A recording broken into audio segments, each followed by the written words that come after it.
Assalamualaikum warahmatullahi wabarakatuh. Perkenalkan, saya Febrianti Rahmatul Aswiyah dengan NIM 225 100 500 111 Pada kesempatan kali ini saya akan memaparkan terkait pengawet alami.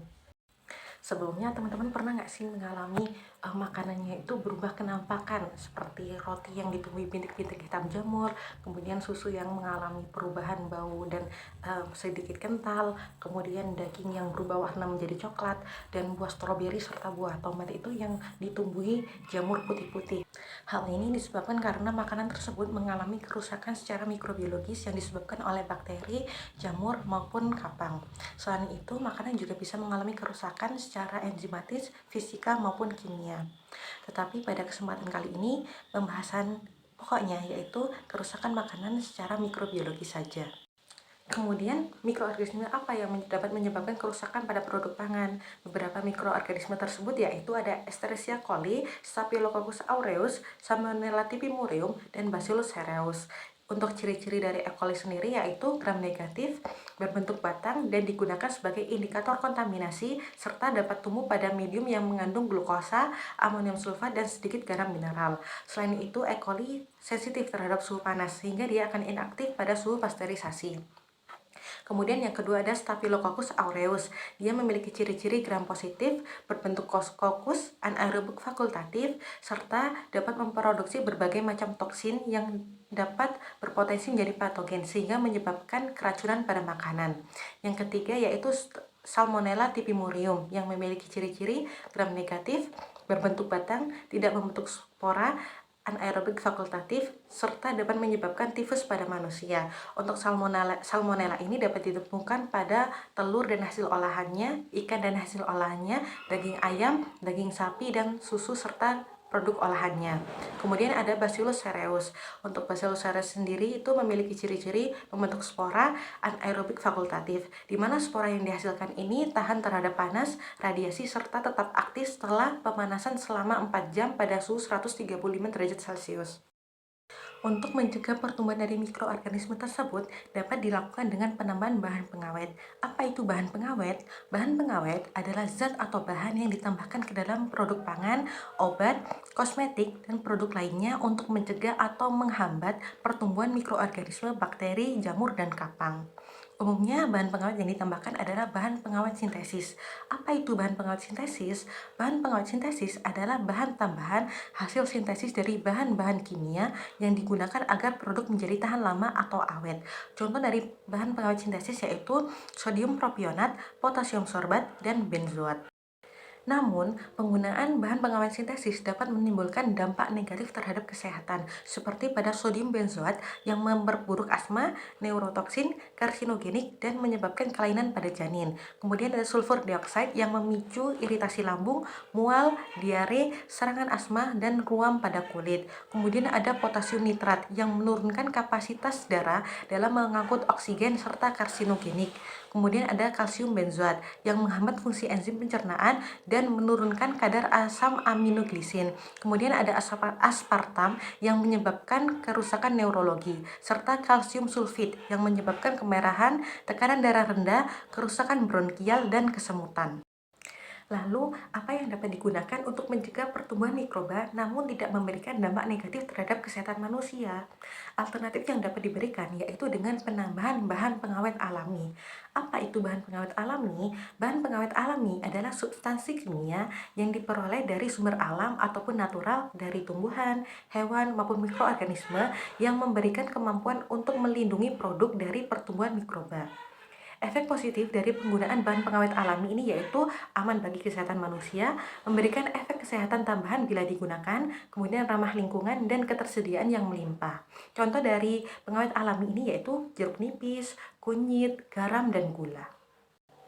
Kemudian, bagaimana mekanisme kerja dari pengawet alami dalam menghambat pertumbuhan dari mikroorganisme? Untuk mekanisme kerja sendiri itu ada 3. Yang pertama, bereaksi dengan membran sel, di mana komponen bioaktif pada pengawet alami akan mengganggu dan mempengaruhi integritas membran sitoplasma yang mengakibatkan kebocoran materi intraseluler, seperti pada senyawa fenol yang menyebabkan disis sel, denaturasi protein, dan menghambat pembentukan protein sitoplasma dan asam nukleat. Untuk mekanisme yang kedua yaitu mengaktifasi kerja enzim. di mana senyawa antimikroba dari pengawet alami akan menghambat kerja enzim yang mempunyai spesifitas yang sama antara ikatan kompleks yang menyusun struktur enzim dan komponen senyawa antimikroba. Senyawa antimikroba ini akan mengganggu kerja enzim dalam mempertahankan kelangsungan aktivitas mikroba yang mengakibatkan enzim memerlukan energi yang besar untuk mempertahankan kelangsungan aktivitasnya. Karena energi yang dibutuhkan besar, maka energi yang dibutuhkan untuk pertumbuhan mikroba ini akan berkurang, sehingga aktivitas mikroba itu akan terhambat bahkan mengakibatkan pertumbuhan dari mikroba tersebut terhenti. Untuk mekanisme yang ketiga yaitu menginaktivasi fungsi materi genetik, di mana komponen bioaktif itu dapat mengganggu pembentukan asam nukleat seperti DNA dan RNA yang menyebabkan terganggunya transfer informasi genetik atau merusak materi genetik, sehingga terganggunya proses pembelahan sel untuk proses pembiakan mikroorganisme tersebut. Lalu senyawa apa saja yang memiliki sifat antimikroba? Yang pertama yaitu fenol, yang dapat ditemukan pada daun sirih yang memiliki daya hambat terhadap bakteri dan kapang. Untuk mekanismenya sendiri yaitu gugus hidroksil pada senyawa fenol akan berinteraksi dengan protein membran sel mikroba melalui ikatan hidrogen yang menyebabkan protein kehilangan fungsinya. Yang kedua yaitu asam fenolat, yang dapat ditemukan pada Artemisia drancunculus dan Thymus vulgari yang memiliki daya hambat terhadap bakteri, kapang, dan virus. Untuk mekanismenya sendiri itu sama dengan fenol, yaitu gugus hidroksil pada senyawa fenol dapat berinteraksi dengan protein membran sel melalui ikatan hidrogen yang menyebabkan protein kehilangan fungsinya.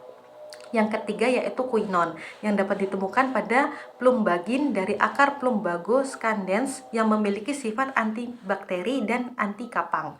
Untuk mekanismenya sendiri yaitu quinon akan membentuk kompleks irreversibel dengan residu asam amino nukleofilik pada protein transmembran yang ada pada permukaan membran sel yang menyebabkan kehidupan dari sel tersebut akan terganggu.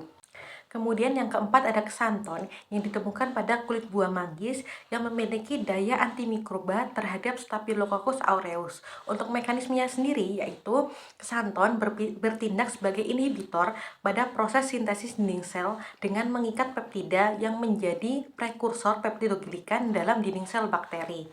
Untuk yang kelima yaitu flavonoid yang ditemukan pada apel, anggur, pir, dan teh yang secara in vitro mampu menghambat Vibrio cholera, mutan Streptococcus, dan Shigella. Untuk mekanismenya sendiri yaitu flavonoid akan membentuk kompleks dengan dinding sel bakteri serta protein ekstraseluler. Untuk yang keenam yaitu tanin yang ditemukan pada galatonin procyanidin yang memiliki sifat toksik terhadap kapang, bakteri, kamir, dan menghambat perkembangan dari virus.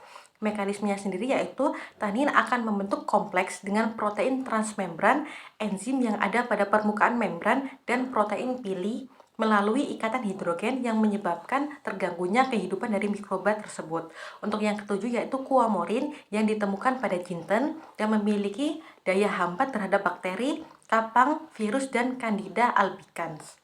Lalu bahan pengawet alami apa saja yang dapat ditemukan di Indonesia? Yang pertama ada temulawak dengan kandungan alkaloid, quinon, dan terpenoid dengan mikroorganisme target yaitu S. aureus, S. mutan, Bacillus cereus, dan Bacillus licheniformis. Kemudian yang kedua ada lengkuas dengan kandungan flavonoid, fenol, dan terpenoid dengan mikroorganisme target yaitu E. coli, Rhizopus, Bacillus subtilis, S. aureus, dan Penicillium. Yang ketiga yaitu jeruk nipis dengan kandungan asam sitrat, asam malat, asam laktat, dan asam tartarat dengan targetnya yaitu Salmonella dan E. coli.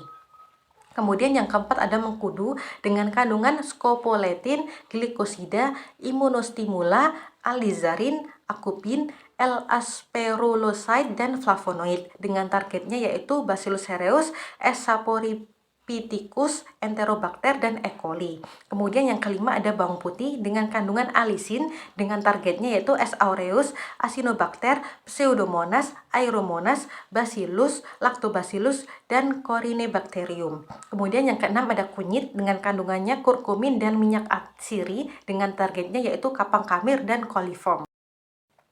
Kemudian ada kulit buah dan daun kecombrang dengan kandungan alkaloid, flavonoid, polifenol, steroid, saponin, minyak atsiri, 2,3-butanadiol, dan fenol. Dengan targetnya yaitu E. coli, Bacillus subtilis, S. cerevisiae, dan S. aureus.